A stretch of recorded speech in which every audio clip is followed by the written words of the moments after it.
Hello everyone. इस video में मैं आपको टॉप 100 पॉलिटिकल साइंस का क्वेश्चंस बताऊंगा जो कि आजकल सारे एग्ज़ाम्स में रिपीट होते रहते हैं। और ये क्वेश्चंस अभी फ़िलहाल बीपीएससी 67 जो एग्ज़ाम होने वाली है और रेलवे का, तो उसके लिए बहुत ही इम्पोर्टेंट होगी। तो चलिए शुरू करते हैं। पहला question, under which act of British rule supreme court has established in कैलकाता।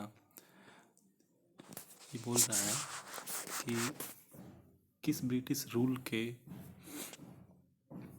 Through supreme court establish किया गया था कैलकाटा में। तो इसका आंसर हो जाएगा रेगुलेटिंग एक्ट 1773। दूसरे क्वेश्चन पे आते हैं। Who was appointed the first governor general of India under charter act of 1833। तो चार्टर एक्ट 1833 के तहत गवर्नर जनरल ऑफ इंडिया किसने अपॉइंट किया था, किसे अपॉइंट किया गया था? तो इसका आंसर हो जाएगा William Bentinck. Who introduce the portfolio system in 1859। तो 1859 में पोर्टफोलियो सिस्टम किसने इंट्रोड्यूस किया था? तो इसका आंसर हो जाएगा लॉर्ड कैनिंग ने।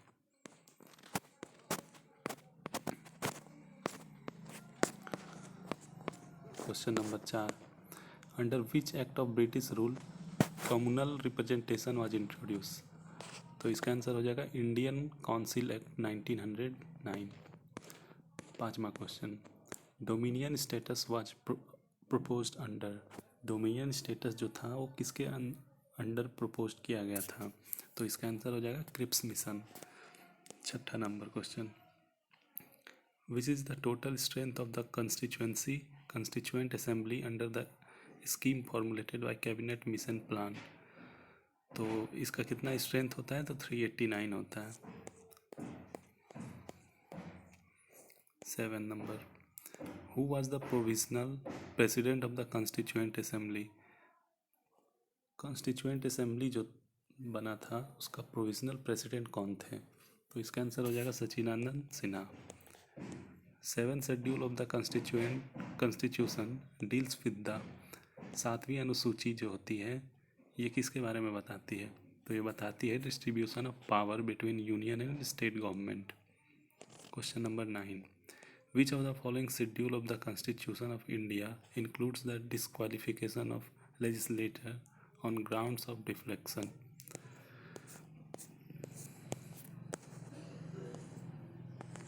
तो इसका आंसर हो जाएगा 10th schedule. Question number 10, under which article of the Indian constitution freedom of manage religion affairs is guaranteed to the citizen. तो ये आर्टिकल 26 के अंदर आता है कि हर एक लोग को अपनी रिलीजन इस्टेब्लिश करने का अपना एक फ्रीडम होता है।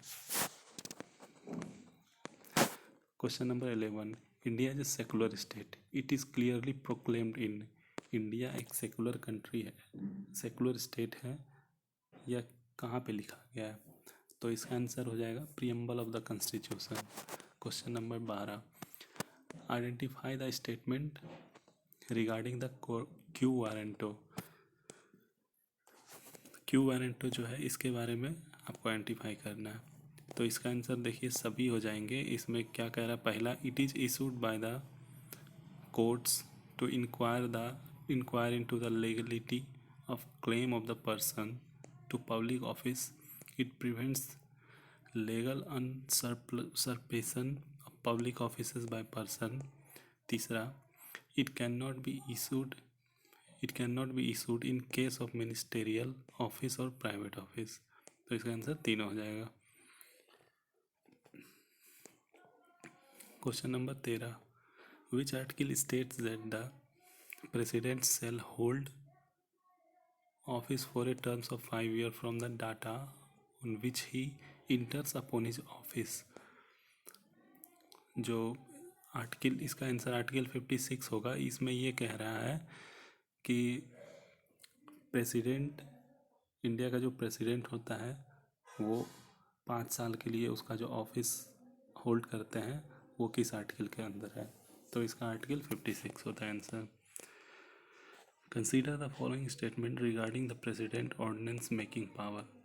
प्रेसिडेंट के पास कुछ ऑर्डिनेंस पावर होते हैं अपना डिसीजन लेने का, तो इसमें से आइडेंटिफाई करना कौन कौन सा होगा। तो इसका आंसर है ordinance could be challenged on the ground of violating sustainable provision and the president is competent to issue an ordinance amending the tax law.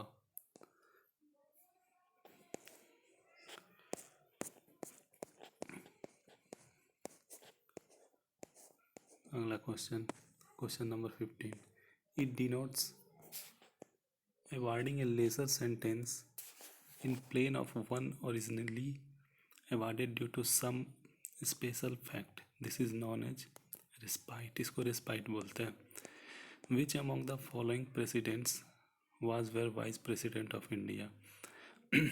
इसमें से 4 ऑप्शन दिए हुए हैं, इसमें से आपको बताना कि इस चारों में से कौन हमारे वाइस प्रेसिडेंट रह चुके हैं।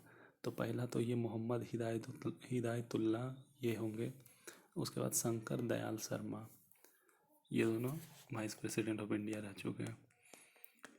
Question number 17, which of the following statements about the vice president of India are not correct. 4 statement दिए गए हैं, इसमें से बताना है कि कौन सा करेक्ट है कौन सा नहीं करेक्ट है। तो पहला जो करेक्ट है वो बता रहा हूँ, a person must be qualified for election a member of the house of the people. और एक और इसमें ये है, he can be remove through formal impeachment. Formal impeachment के थ्रू ये हटाए जा सकते हैं। Question number 18, which article states that the prime minister shall appoint by president of India. कौन सा आर्टिकल कहता है कि प्रधानमंत्री प्रेसिडेंट के द्वारा अपॉइंट किए जाते हैं। तो इसका आंसर हो जाएगा article 75। Question number 19, in which country there is a legal responsibility of a minister. कौन से कंट्री में मिनिस्टर के पास लीगल रिस्पॉन्सिबिलिटी होती है। तो इसका आंसर हो जाएगा Britain. Question number 20, who finally approves the draft of 5-year plan. 5-year plan जो है उसका ड्राफ्ट किसने किया था। तो ये पार्लियामेंट में हुआ था 5-year प्लान। टोटल अभी तक 12 5-year प्लान रहे हैं, उसके बाद फिर ये 5-year प्लान को हटा करके नीति आयोग शुरू हो गया है। Question number 21, which of the following union territories have representation in the Rajya Sabha. तो इसका आंसर हो जाएगा Delhi and Puducherry. How many members are nominated by president of the India in Rajya Sabha. Rajya Sabha में प्रेसिडेंट के द्वारा कितने मेंबर्स नॉमिनेट किए जाते हैं। तो इसका आंसर हो जाएगा 12। और लोकसभा में 2 होते हैं, बट अब वो भी ख़त्म कर दिया गया है, तो अब कुछ भी नहीं होता।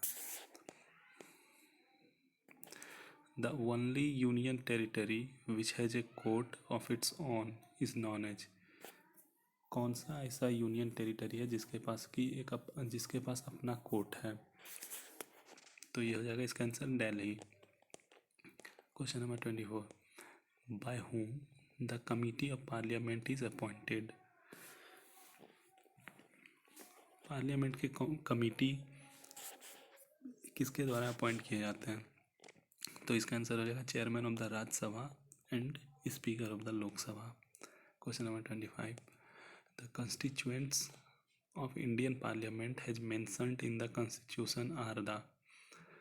The constituent of the Indian Parliament are mentioned in the constitution are the। ये कौन कौन से होते हैं पार्लियामेंट का कंस्टिट्यूएंट। तो इस पार्लियामेंट के होते हैं, एक पहला तो हो गया प्रेसिडेंट, एक लोकसभा और एक राज्यसभा, ये तीनों मिलके पार्लियामेंट बनता है। Question number 26, who among the following has the final power to maintain order within the house of the people. House of the people जो होता है उसके अंदर किसके पास फाइनल पावर होता है ऑर्डर मेंटेन करने के लिए। तो इसका आंसर स्पीकर हो जाएगा, speaker of the Lok Sabha and speaker of the Rajya Sabha, जहाँ पे भी बोला जाएगा उस जगह के स्पीकर।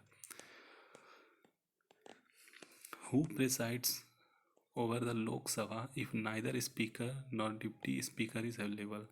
अगर लोकसभा में ना ही स्पीकर अवेलेबल हो ना ही डिप्टी स्पीकर, तो उस सभा को कौन लीड करते हैं? तो इसका आंसर वैसे होगा senior most member of the Lok Sabha. नहीं, इसका आंसर प्रो टर्म स्पीकर होता है। अगर लोकसभा के स्पीकर और डिप्टी स्पीकर नहीं हो तो प्रो टर्म स्पीकर जो होते हैं वो लीड करते हैं। Question number 28, which is not correct regarding a money bill. 4 option दिए गए, इसमें मनी बिल के रिगार्डिंग कौन सा सही नहीं है वो बताना है। तो ये इसका आंसर हो जाएगा it can be introduced in either house of the parliament. ये गलत है, क्योंकि ये इसलिए गलत है क्योंकि मनी बिल जो भी होता है वो लोकसभा में रिप्रेजेंट किया जाता है। Question number 29, which of the following state has the largest representation in the Lok Sabha. Lok Sabha में भी उत्तर प्रदेश का होता है, राज्यसभा में भी उत्तर प्रदेश का ही होता है, तो इसका आंसर उत्तर प्रदेश होगा। Question number 30, A proclamation of emergency issued under article 356 must be approved by the parliament within। तो कितने महीने के अंदर अप्रूव करना होता है? 2 महीने के अंदर। 3 तरह के आर्टिकल होते हैं। पहला 3 तरह के इमरजेंसी होते हैं, एक आर्टिकल 352, एक 356 एंड 360। 352 होता है नेशनल इमरजेंसी, 356 होता है स्टेट इमरजेंसी जिसमें कि राज्यपाल प्रेसिडेंट रूल लग जाता है तो राज्यपाल वो स्टेट चलाते हैं।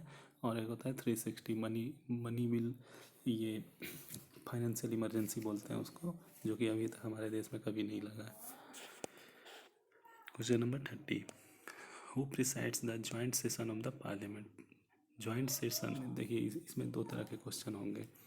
एक तो पहले कि ज्वाइंट सेशन बुलाता कौन है, एक होता है कि ज्वाइंट सेशन अगर बुलाया गया तो उसको लीड कौन करेगा। तो बुलाया जाता है प्रेसिडेंट के थ्रू और लीड करते हैं लोकसभा के स्पीकर जो होते हैं वो लोग।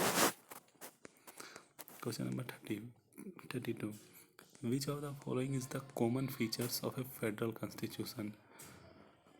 फेडरल कॉन्स्टिट्यूशन जो होता है उसका कॉमन फीचर क्या है? तो 4 ऑप्शन दिए गए, इसमें पढ़ के हम लोग डिसाइड करेंगे कि कौन कौन सा होता है। पहला होता है जो कि a written and rigid constitution, पहला feature.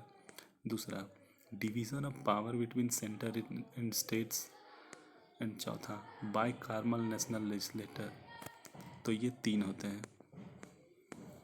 Question number 33, the parliament can be legislate on any subject in the state list. इसमें पार्लियामेंट जो होता है लेजिस्लेट,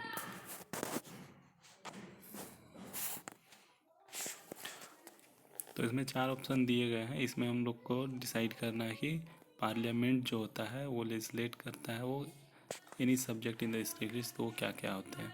तो पहला number, if the Rajya Sabha declares by 2/3 majority resolution that is expedient to do so in the national interest. दूसरा number, for the implementation of international treaties.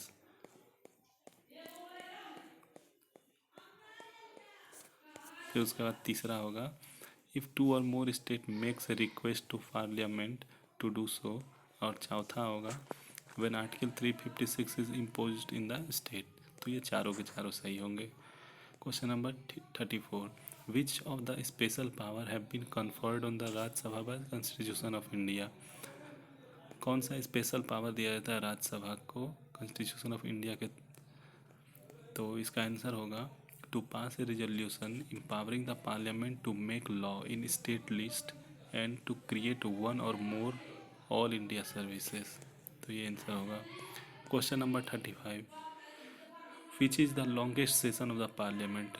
जो parliament का longest session होता है वो कौन सा होता है? Winter session, budget session, monsoon session. तो इसका आंसर हो जाएगा budget session. How much gap should be there between 2 session of the parliament. जो पार्लियामेंट के 2 सेशन होते हैं तो उसमें मैक्सिमम कितना गैप हो सकता है? तो मैक्सिमम गैप हो सकता है 6 मंथ, उससे ज़्यादा नहीं।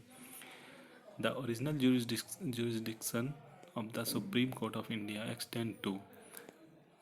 द ओरिजिनल जुरिस्डिक्शन जो होता है वो सुप्रीम कोर्ट का वो एक्सटेंड किया जाता है। तो इसका आंसर हो जाएगा disputes between the government of India and one more other state.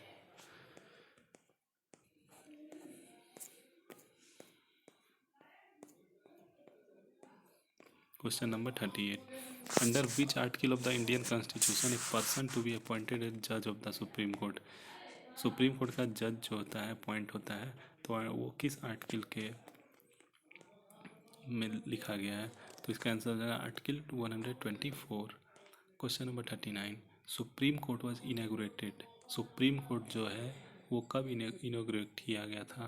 तो इसका आंसर होगा 28 जनवरी 1950 को, 28 जनवरी 1950। Which apex body is the ultimate interpreter of the constitution and law of land.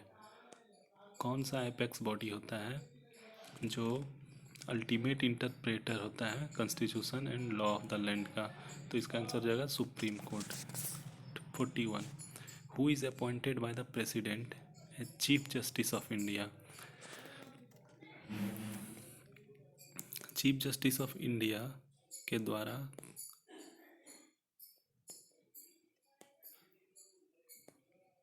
Who is appointed by the president as chief justice of India.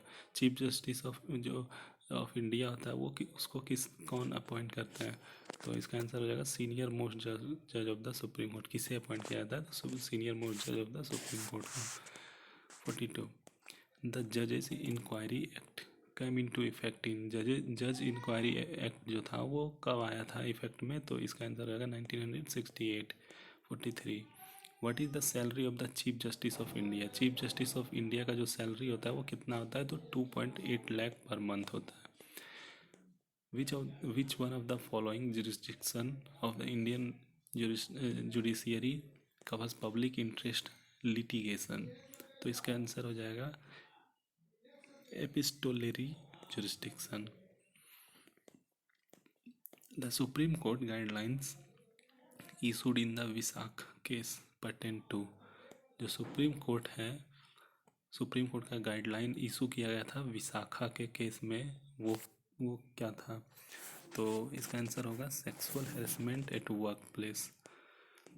Which of the following statement about Indian judiciary is not correct. तो इसमें 4 option दिए गए, इसमें Indian judiciary के बारे में कौन सा सही नहीं है वो बताना है हमको।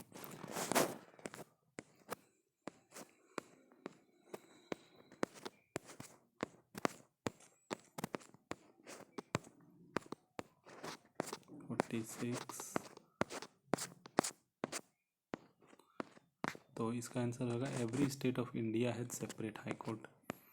47, द जज of the high court in India administered oath of the office by. जो हाई कोर्ट का जो जज होता है वो किनके सामने वो अपना ओथ लेते हैं। तो इसका आंसर होगा governor of the state. 48, in the SR Bommai versus union of the India case which are amongst the following features of the constitution was upheld by supreme court as a basic structure. तो इसका answer हो जाएगा secularism. 49, in which one of the following case Supreme Court of India gave verdicts which have a direct bearing on the center state relation। तो क्या होगा इसका answer. जो इसका ये क्वेश्चन बोल रहा है कि सुप्रीम कोर्ट ऑफ इंडिया जो है वो एक वर्डिक्ट दिया था direct bearing on the centre state relation. तो ये क्या था, SR बोम्बई केस था। Question number 50, the Bombay high court does not have a bench eight which of the following place.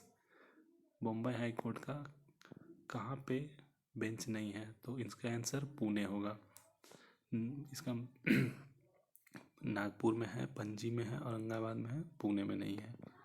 तो अभी इसमें 50 क्वेश्चन पे ही रुकते हैं, बाकी का 50 क्वेश्चन नेक्स्ट वीडियो में हम लोग कवर करेंगे। Thank you.